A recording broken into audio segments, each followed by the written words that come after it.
Mobile phone দিয়ে কীভাবে জন্ম নিবন্ধন নিয়ে অনলাইন আছে কিনা চেক করবেন। তো তার জন্য আমরা সর্বপ্রথমে চলে যাব আমাদের মোবাইলের গুগল ক্রোম অপশনে। অবশ্যই আপনাদের মোবাইলে ইন্টারনেট কানেক্ট থাকতে হবে, ইন্টারনেট অবশ্যই আপনারা কানেক্ট করে নেবেন এই বিষয়ে চেক করার জন্য। তো আমরা সর্বপ্রথম গুগল ক্রোম অপশনে চলে যাচ্ছি। গুগল ক্রোম অপশনে গিয়ে আমরা এখানে সার্চ বারে লিখব বার্থ সার্টিফিকেট, BIRTHCERTI।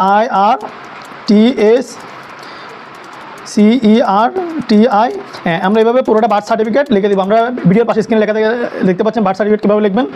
লেখার পরে আমরা এখানে আমাদের বার্থ সার্টিফিকেট যখন লেখা হয়ে যাবে, লেখার পর আমরা এখানে ক্লিক করব। ক্লিক করার পর আমাদের সামনে এই ধরনের একটা পেজ আসবে। পেজের মধ্যে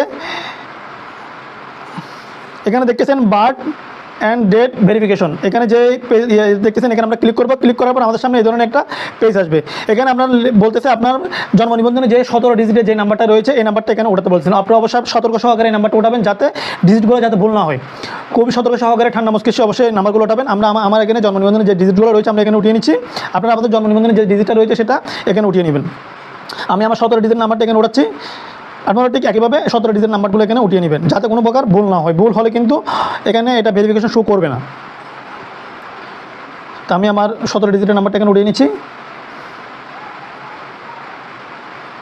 হ্যাঁ, নাম্বার ওঠানোর পরে এর পরবর্তীতে আমরা চলে যাব date of birth. Date of বার্থের ক্ষেত্রে আপনারা একটা জিনিস খেয়াল রাখবেন, সর্বপ্রথম লিখবেন আপনারা এখানে বছরটা লিখবেন, বছরের পরে লিখবেন মাস, মাসের পরে লিখবেন দিন। আচ্ছা, আমি আমার ইয়ারটা দিয়ে নিয়েছি, এরপর মাসটাও দিয়ে নিয়েছি, এরপর দিনটাও দিয়ে নিয়েছি। দেওয়ার পরে নিচে একটা অপশন রয়েছে চার্জ বার। চার্জ বারের আগে এখানে উপরে একটা অপশন দেখাচ্ছে, দেখেন এখানে 24+29 এখানে যোগ করতে বলতেছে। এখানে অনেক ক্ষেত্রে বিয়োগ করতে বলবে প্রথম সংখ্যা থেকে দ্বিতীয় সংখ্যা, অনেক ক্ষেত্রে প্রথম সংখ্যার সাথে দ্বিতীয় সংখ্যা যোগ করতে বলতে। আমাদের যোগ করতে বলছে, আমরা এখানে যোগ করে দিব।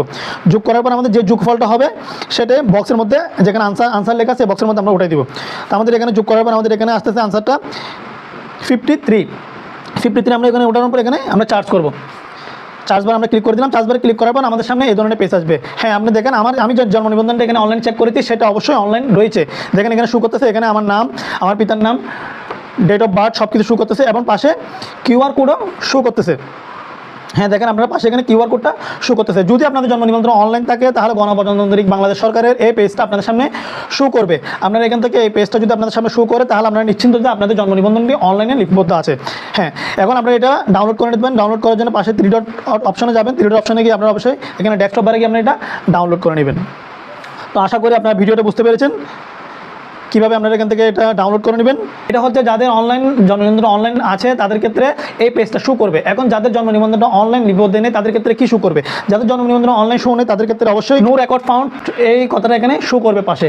যদি নো রেকর্ড ফাউন্ড এই কথাটা যদি পাশে এখানে এই পেজটা যদি শো করে তাহলে আপনারা বুঝে নেবেন যে আপনার জন্ম নিবন্ধনটা অনলাইন লিপিবদ্ধ করা নেই।